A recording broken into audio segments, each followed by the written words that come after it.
Hey y'all, so as promised, rain, sleet, snow, or hail, wig, no wig, whatever we got going on, we are going to get through some personal development stuff together that's going to, help all of us become, better business partners, right? So let me tell y'all a little bit about my day before we get started, right? So I know y'all seen this morning I went live while I was doing my workout, right?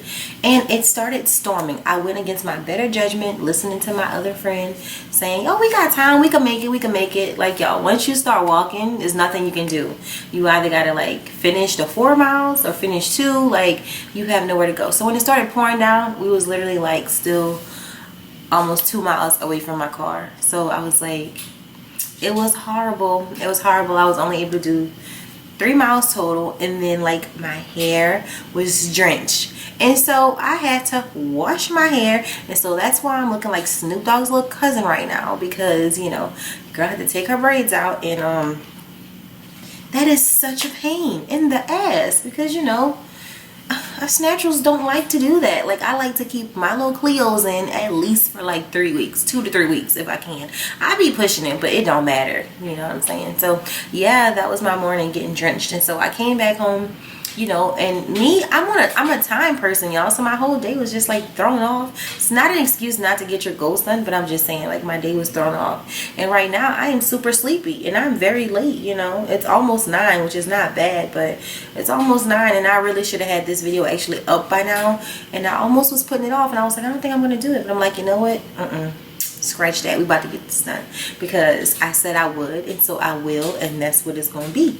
So yeah, I told you guys the other day that I wanted to hit some of these little chapters that I have in all of my books that I got, because collectively, like, reading a book from front to back is fine, when you initially get a book. But when you're reading certain books that like show you how to like hit your business goals and personal goals, financial goals, and stuff like that, some chapters are gonna some chapters you will need to go back and reflect on during certain times. And so this book in particular, The Power of Focus, that I told you guys about, this one chapter in this book I wanted to talk about, because I felt like at this time right now, with people experiencing certain things, in your life, as far as like business, and then like with the pandemic going on and everything, it would be a good chapter to get through, right? So I'm not really sure exactly how I want to do these sessions as far as reading. I told you guys, like, I'm an avid reader, so like I read a lot, right? I read a lot. I read some motivational, some business, some trash. Like, I read everything, right? And so I don't know exactly how I'm going to do this yet, but for now we're just going to roll with the way I did it. Okay, so overcoming setbacks. You're a winner. The tests of life are not meant to break you, but to make you. Have you ever experienced a sudden or unexpected reversal in fortune? For example, you got hit with a surprise tax bill that crushed your profits for the year, or the bank called your loan because you missed a few payments and it panicked. At least that's your story. And sometimes the stock market falls out of the sky overnight and 25% of your net worth disappears. We all have experienced setbacks at some point in business. Over the long haul, it's just part of the game. Markets go up and markets go down. Recessions roll in and out. We can even track them in detail for the last 100 years. In this chapter, you'll learn why some people handle setbacks successfully, whereas others often quit. We'll also dig deeper into different aspects of focus and how those can derail you even further when facing a setback. And of course, we'll discuss a few of our own personal experiences, along with other enterprising souls who have turned their setbacks into huge victories. There are 2 polar opposite choices you can make when confronting a setback or a crisis. Embrace the challenge with a bring it on attitude. Bury your head in the sand and hope it all goes away. People with the first approach seem to actually relish challenges that force them to stretch and test their capacity. Others, when focused with a crisis, just decide to make the best of it, even if they don't have all the answers or an action plan. It's one step at a time, and let's see where the next step leads. The second approach is reserved for those who simply won't respond to any type of challenge, and unfortunately suffer the consequences later. Our friend W. Mitchell certainly wasn't expecting his life to change dramatically as an outgoing young man who loved his job as a grip man on the famous San Francisco cable cars. At age 28, he was good-looking, single, and enjoyed daily interaction with the tourists. Mitchell had a couple of specific goals he was working on. One was to obtain his pilot's license, and the other was to buy a beautiful big Honda motorcycle. Finally, he reached a point where his two goals came to fruition in one memorable day. That day, after completing several flying lessons, was the day he got to fly solo. No instructor, just himself, the plane, and a big sky to explore. Mitchell completed his flight, no problem, and was exhilarated after a successful landing. He then enjoyed a leisurely ride on his shiny new motorcycle in the town. What a day this was turning out to be. While going through a green light at an intersection, Mitchell didn't see the laundry truck that smashed into him, hurling him and his motorcycle underneath the vehicle. In seconds, the gas cap came off and a mixture of fuel and heat ignited Mitchell in a ball of fire. He would have died if not for the brave intervention of a car salesman standing at the corner who ran ferociously from the dealership with a fire extinguisher and put out the flames. Mitchell was rushed to the hospital with serious injuries. His face had been burned off and his hands were reduced to stumps. A life that had looked so promising had almost been snuffed out in seconds. Several months ensued during which Mitchell experienced a very painful and slow rehabilitation process. Plastic surgery was required to rebuild his face. The burns to his body were so severe that wearing any sort of clothing was torturous to his sensitive skin. But despite all of this, Mitchell was alive. There were other challenging situations, such as school children taunting him with cries of "monster, monster," as he walked by the schoolyard. Mitchell had a new life, a very different one from his original dreams and aspirations. He moved to a little town in Colorado called Crested Butte, and by sheer determination managed to get his private pilot's license restored. So life was getting better. Mitchell went into business with two friends and started Vermont Castings, ironically a wood-burning stove company. The business was very successful, and Mitchell became chairman of the board. One cold, crisp winter day, 4.5 years after the ferry crash in San Francisco, Mitchell took a few friends for a ride in a plane. However, just after the aircraft lifted in the air, Mitchell knew something was wrong. The plane wasn't flying properly. It stalled, meaning the wings actually stopped flying. And instead of Mitchell being able to make an emergency landing, the plane just fell onto the runway. Fearing fire, he urged his passengers to get out quick, which they did, but the pain in Mitchell's back prevented him from joining them. It turned out he was paralyzed and was told he'd never walk again. How would you react to Mitchell's situation? Is this fair? One tragic accident is bad enough, but to be slammed with another debilitating experience would be too much for most people. Mitchell says it was more than tough. Here's the aftermath of that event. W. Mitchell went on to be elected mayor of Crested Butte. The campaign button he wore on his lapel read, "Not just a pretty face." He then won a famous victory over the world's biggest mining company by preventing them from destroying the beautiful mountain that was the backdrop to the town. Mitchell went on to host his own radio show and now travels all over the world, inspiring audiences with timeless message. It's not what happens to you, it's what you do about it that counts. His book with the same title is a must-read. You'll find it on his website, wmitchell.com. Oh, and in case you're wondering what the initial W stands for, Mitchell's response is wonderful. In this story, the chapter of the book, this chapter in particular is called Overcoming Setbacks. And if you guys see in W. Mitchell's story, like, all he wanted to do, he was content with his life, he was happy with where he was, and all he wanted was to get a motorcycle and to fly, right?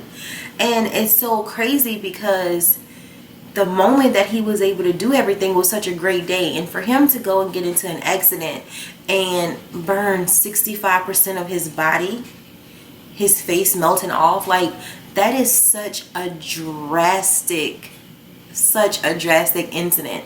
Like, for me, if we think in our life, like, what we have going on, how grateful we are that we have the use of our limbs and everything and stuff like that, like, I don't know how great I would have been as a person if my face was melting off. You know what I'm saying? Like, I don't know how I would have been able to deal with that, me thinking in my mind now, because, you know, not to sound cliche or anything, but I like my face. I like my face without makeup. I like it with makeup. I like my face, you know, like it's a big deal to me. So if I didn't have my face, or if it was like altered or something was wrong with it, I would be so devastated.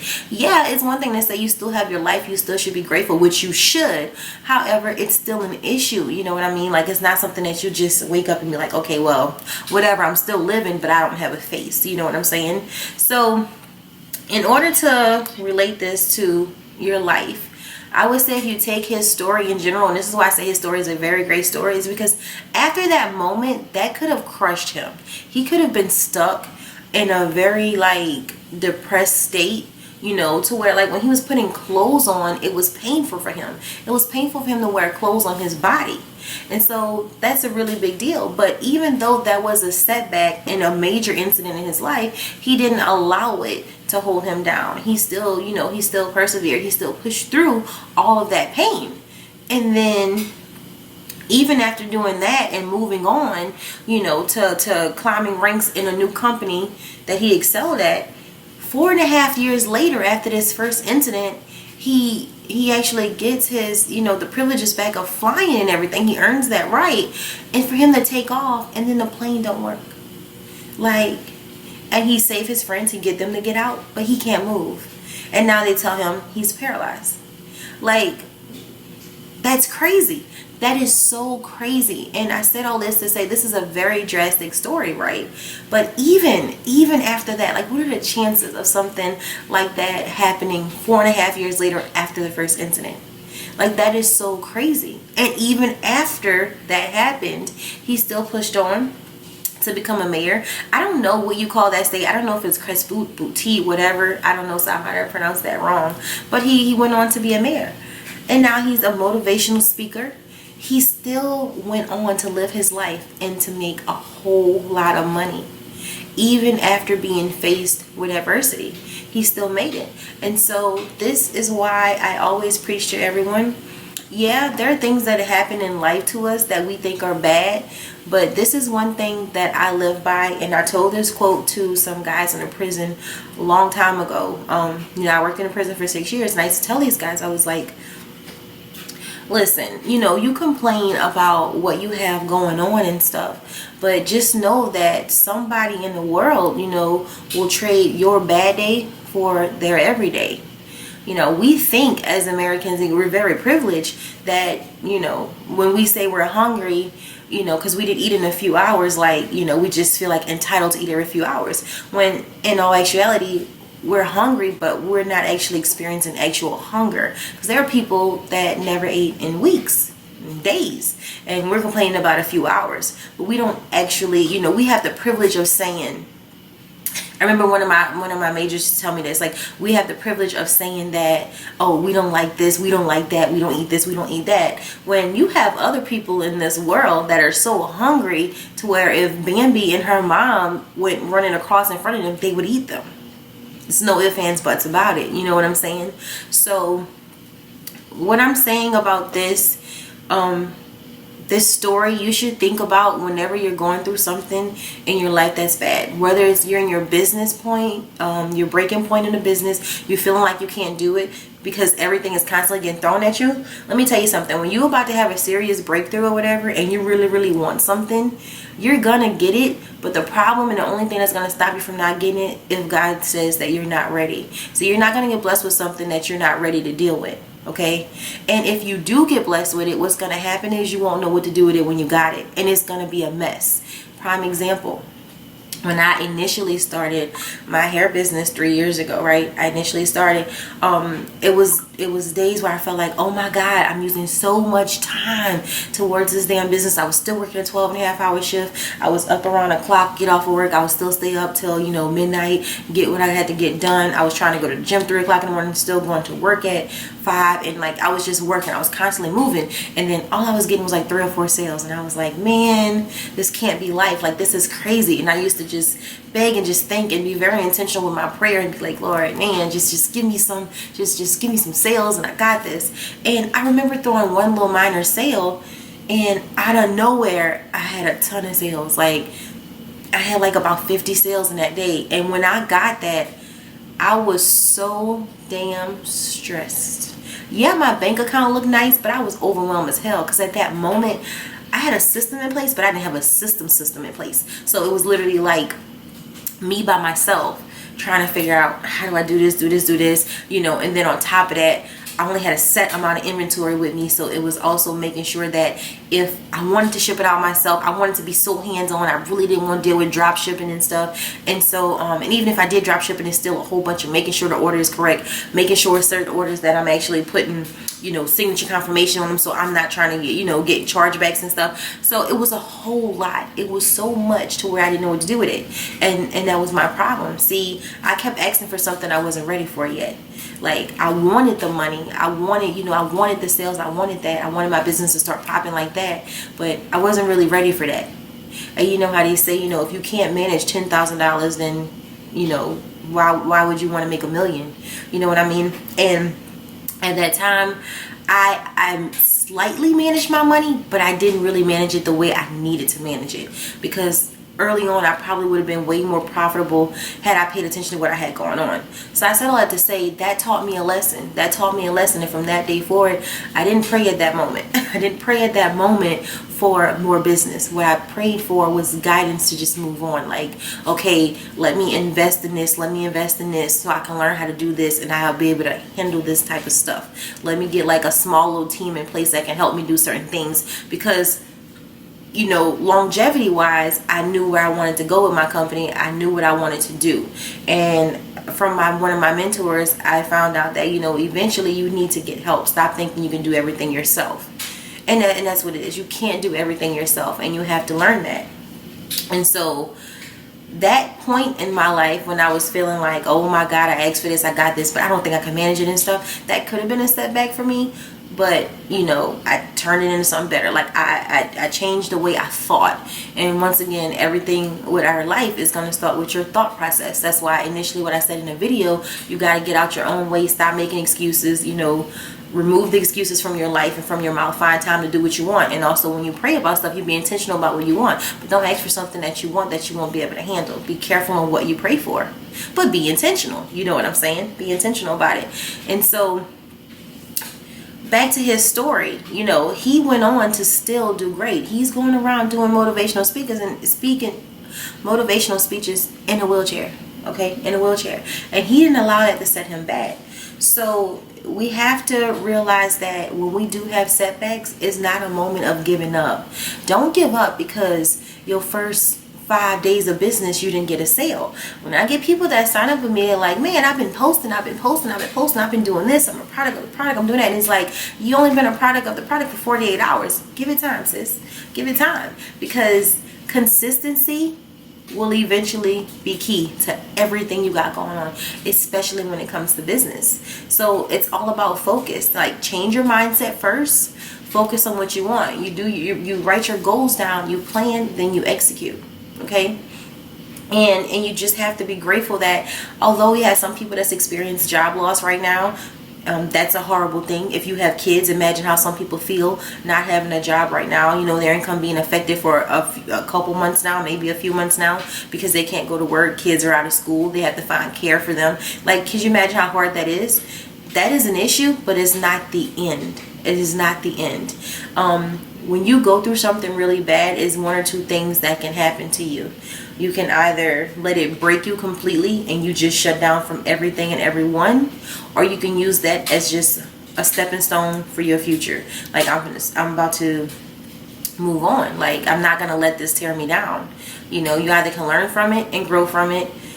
You can learn and grow from it, or you can check out on life. And so for us personally, if you're building a team and you're in business and you want to go ahead and, you know, make sure that you are uplifting your people, always show gratitude. Gratitude is going to be the biggest thing ever for you to show, okay? Always be grateful, because it can always be worse, is what I'm getting at. It can always be worse. I might complain right now that I only have $2,000 in my bank account. There's somebody who don't have $2. You know, there are people that don't have all of their senses. What do I have to complain for? I can breathe, I can move, I have the use of my limbs. Like, what right do we have to complain? If you feel a certain way about something in your life that was considered a setback, use that as fuel for your major comeback. Use that as your fuel, because this is just one story. This is just a piece of a story. There are plenty other stories that are just like this. It's a setback, but you have to keep pushing. You have to keep pushing. Don't give up so easy on yourself. Don't give up so easy. If you stuck to a plan and write your goals down and you execute them over 90 days, your life can be totally different than what it is today. Totally different. I remember working at a gas station some years ago, probably at this point like 10 years ago, working at a gas station, and this family, they were in a parking lot. They came there for a while, and they were there for maybe about like a week or two, and they would sit out there in their van, and they lived in a van, and it was an older man, an older lady, and then they had 2 kids. One was closer to my age, and then at the time I was around like, well, she wasn't close to my age because I was like 20, 21 maybe, and she was around like 15, and she had a little brother who was like 8, and they were homeless. They lived in their van, and I see homeless people all the time, but like I never had an actual encounter with someone homeless. But by them coming to the store all the time, and it was a gas station, so we had like 5 different coffees, and of course, like, you know, if you work in a gas station, every few hours you throw the coffee away, right? And so when they would come in for the coffee, I would just give it to them because, you know, I mean, it was going to get thrown away anyway. And I knew they didn't really have much. They would just try to find like little odd jobs to do for some money. And I remember one day having a soda. It was like a Mountain Dew or something. And, you know, I was like, the girl she was sitting in there, she was talking to me, and I was like, would you want one? And she's like, oh my God, and her eyes lit up, and she was like, I never had a soda in years. She's like, oh my God, I'm just gonna drink half and give the other half to my brother because he'd be so excited to have one. And I was like, well, go get him one too. And like, it's so crazy. And y'all, listen, I'm an emotional being here. I'm a whole emotional gangster, so like, you know, it brings little tears to my eyes when I think about it. But she was so grateful for a soda, you know, for a soda. And it's so crazy because they were really nice people. They were just down on their luck, you know. They were down on their luck, but they still were grateful. They were nice. They were so nice. Like, they wasn't walking around with a bad attitude because they were living in a van. You know, it's just that he lost his job, and from losing his job, the company fell down that he was working for, and from there they just lost everything. Everything just kept going down. And so I still like to say, like, if someone can be as grateful and humble with nothing, you know what I'm saying, like being so down on their luck, like, who are we to actually complain? Like, just think about it. If you did an exercise right now and you wrote down everything that you think is going horrible with your life, like this morning, I was not okay that my hair was wet and I had to come home and wash it. Do you hear how that sounds? I was literally not okay that my hair was wet and I had to come wash it. Not being grateful for the fact that I was able to still get in a car and drive to my house. I was able to change out of my clothes. I was able to shower. I had shampoo and conditioner to wash my hair. You know what I'm saying? Like, I didn't complain about that, you know. I didn't express, you know, my gratitude for that. It's just like, you know, it's so crazy. So if you think about the stuff you complain about, like right now, you might be saying, if you're working in TLC, or if you have another business, you might be saying like, man, there's no way I can do this. Like, I'm looking at this comp plan and it seems like it requires so much. Ain't no way I can do this. You can do it, but how bad do you want it? See, that's what's going to separate everyone. You know, that's what's going to separate the people that actually go out and get it versus the ones who just sit at home. See, if you can't make it work for you, you don't want it bad enough yet. Once you want it bad enough, you're going to do what you got to do to get it. You know what I mean? And so there was this one thing that I seen today that I want to read to you guys before I close this out, because I don't want to make these videos too long. But someone posted in our chat some leadership principles to learn from an eagle, and I thought it was so cool. I thought it was so cool. And so I'm going to read them to you. It says, eagles fly alone at high altitudes. They don't fly with sparrows, ravens, and other small birds, meaning they stay away from narrow-minded people, those that bring you down. Eagles fly with eagles. Keep good company. Important. So important to keep good company. If you're around like-minded individuals, your whole life will change. Your whole life would change. If you're around someone that gives you great energy, your energy would change. And that's what you need to bounce off. You want to bounce off of creative minds. Don't be around people that don't do no good for you. They don't mean you no well. You just really don't need that. It's really draining. It's draining to be around people that don't mean you any good. Eagles have an accurate vision. They have the ability to focus on something as far as 5 kilometers away. No matter the obstacles, the eagle will not move his focus from prey until he grabs it. Meaning, have a vision and remain focused no matter what obstacles, and you will succeed. Very much true. Eagles do not eat dead things. They feed only on fresh prey. Meaning, do not rely on your past success. Keep looking for new frontiers to conquer. Leave your past where it belongs, in the past. Very much true. Your past should be fuel for your fire in the future. Don't dwell on it, because we can't change it. I can't change nothing that happened in my past. All I can say is, I wish I would have did this. I wish I knew this. And when I talk to people that was my age at that time, when I did those things, I try to say, well, listen, now that, 10 years later, I wish I would have done this differently. Use that for them. Give it to someone else. Be like, look, don't make the mistakes I made. Do better than me. If you know better, you do better, right? Eagles love the storm. When clouds gather, the eagles get excited. The eagle uses the storm wind to lift itself higher. Once it finds the wind of the storm, the eagles use the raging storm to lift itself above clouds. This gives the eagle an opportunity to glide and rest its wings. In the meantime, all the other birds hide in the branches and leaves of the trees. Meaning, face your challenges head on.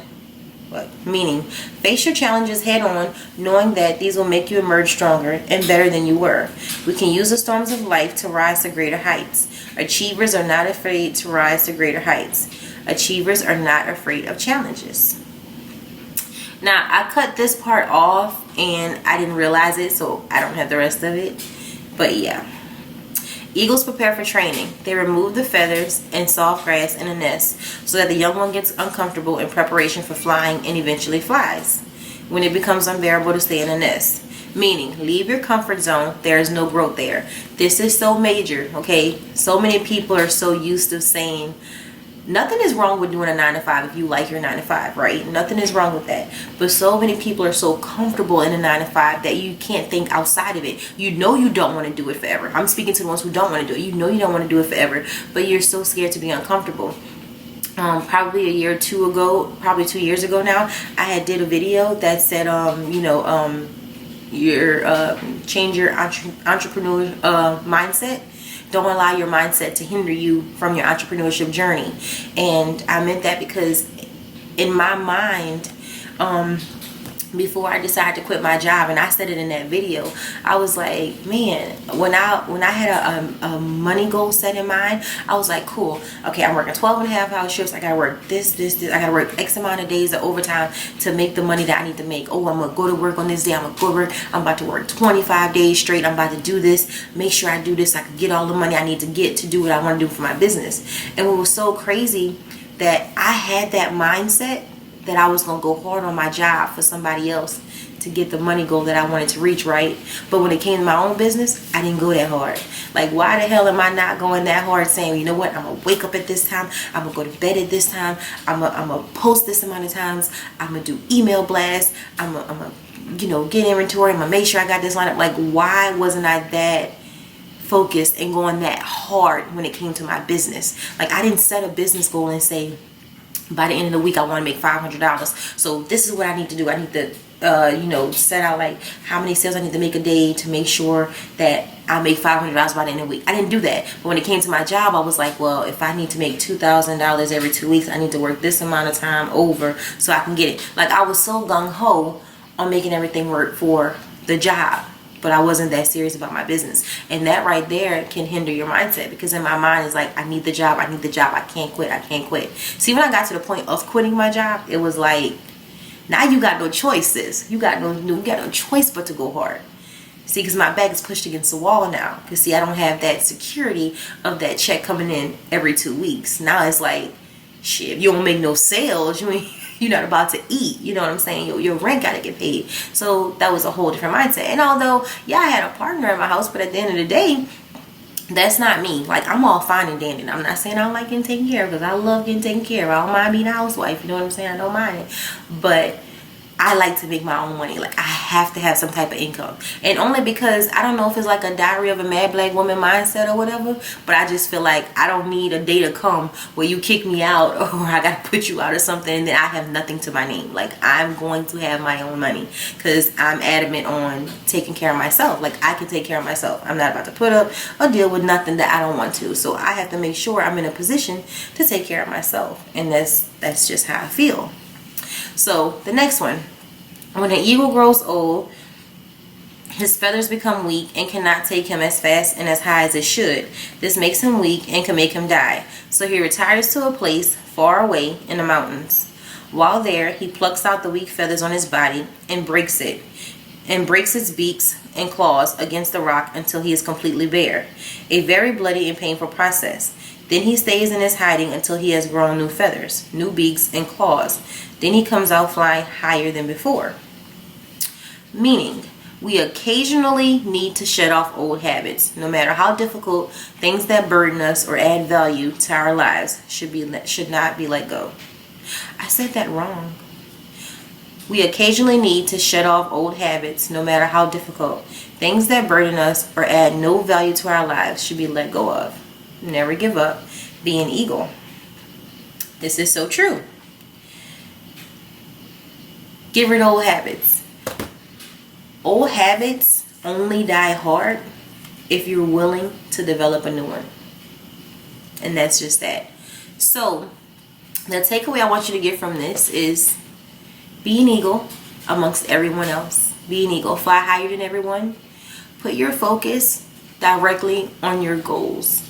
Focus on your goals, plan, and execute. Establish the goal, plan your goals, execute them. Establish your goals, plan how you're going to get there, and execute with lightning speed. As bad as you think you have it, somebody would trade your bad day for their everyday. Remember that. So as bad as we think we have it, we really, really don't. No matter what you're going through right now, what do you think is bad, just write it down. Write it down, read it out loud, and think about how ridiculous it sounds.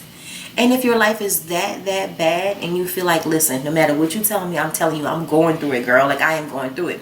You're not going through it too bad if you're right here watching YouTube, because that means you got internet. Some people don't have internet. Some people don't have a phone. Some people don't have an opportunity that you probably have presented to you right now that you can do.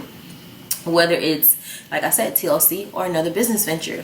So just make sure that you're working on your mindset first. And your focus, your mindset and your focus, because you're able to overcome a setback.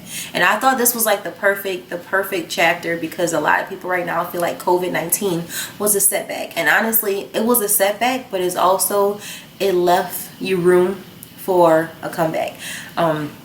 I have a couple people I know, like, they were working jobs and they were forced to quit because they have kids and everything. They were forced to quit, and now they qualified for unemployment, and they're making like, they're getting $800 a week from unemployment when the job that they had was giving them like $300 a week.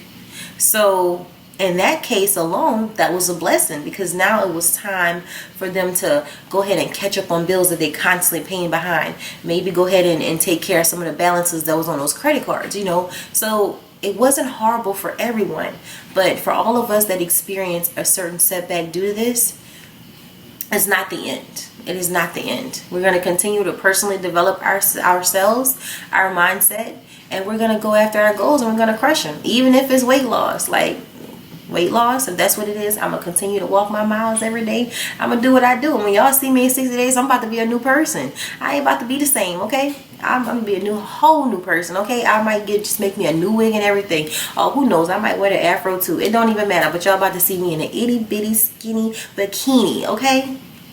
So I hope you guys enjoyed this video. And let me see. I have one more part that I need to add. Oh yeah, so listen, this is one thing I wanted to say about cultivate a champion mindset. So this is one of the things that Mitchell says after his story, right? He mentions this at his seminars. He says, before my accident, I used to be able to do 10,000 things. Now I can only do 9,000. I choose to focus on the 9,000 that I can still do and let go of the 1,000 that are no longer available to me. Many people would do the opposite with a lesser setback. They spend years lamenting what they had lost and lose sight of the fact that they still had other options.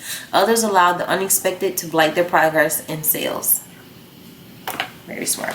So I'm going to leave you guys with that. It's not what happens to you, it's what you do about it that counts. We all have an option. We all have 24 hours in a day. That's the only thing that separates us from rich people, is what we do with our time. See you guys tomorrow.